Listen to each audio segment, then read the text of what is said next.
Alors, ceci est la première leçon sur les inéquations. Un petit rappel. Une équation se caractérise donc par un signe égal qui sépare deux ensembles de termes dont l'un ou les deux côtés parfois peuvent avoir l'inconnu. Une inéquation, à la place du signe égal, on va trouver un signe d'inégalité. Donc, on rappelle ici les différents signes. Euh, En même temps, j'en profite pour dire que vous pouvez écrire une équation et la traduire en une autre équation qui est vraie.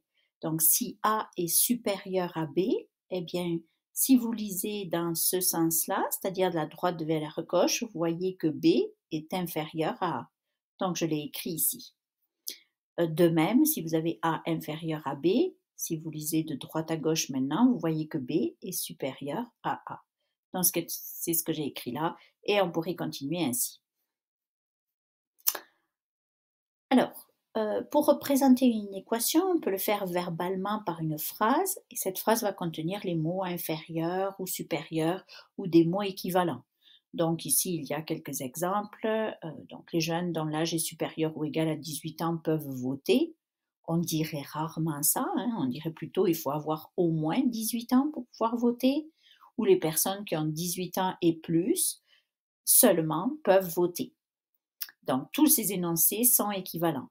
Donc, si on voulait le traduire algébriquement cette fois-ci, on va utiliser une inéquation.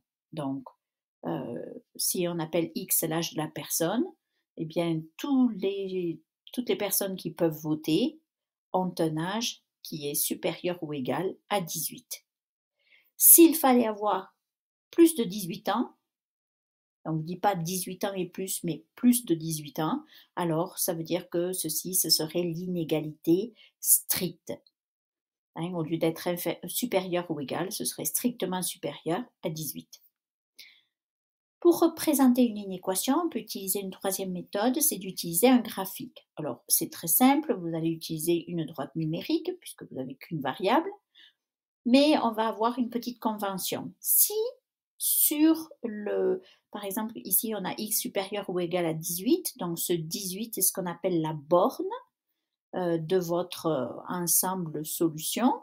Et puis, ce 18, s'il y a un petit cercle plein coloré sur le 18, ça veut dire que 18 fait partie des solutions. Donc, vous allez avoir un signe égal ici.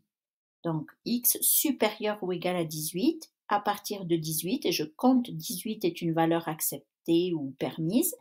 Ensuite, on va colorier la droite numérique qui s'en va à l'infini.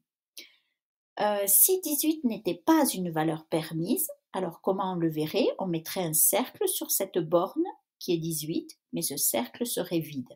Donc, quand on voit ceci, on peut directement l'interpréter par x strictement supérieur à 18. Ça veut dire que 18 ne veut pas faire partie des solutions. Alors, quelques traductions. Tous les enfants de 16 ans et moins doivent être scolarisés. Donc, ceux qui sont scolarisés, est-ce qu'ils peuvent avoir 16 ans? Oui. Donc, ça va se traduire par x inférieur ou égal à 16. Ça, c'est ce qui caractérise tous les enfants qui sont scolarisés. X étant l'âge. Donc, on va le représenter sur la droite numérique avec tout ce qui est inférieur à 16 et le 16 compte, donc un cercle plein.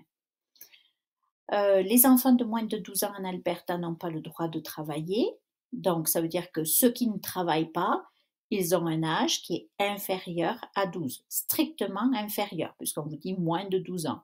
Donc, on va le représenter par toutes les valeurs avant 12 et 12, un cercle vide ici, puisque ce n'est pas une valeur permise.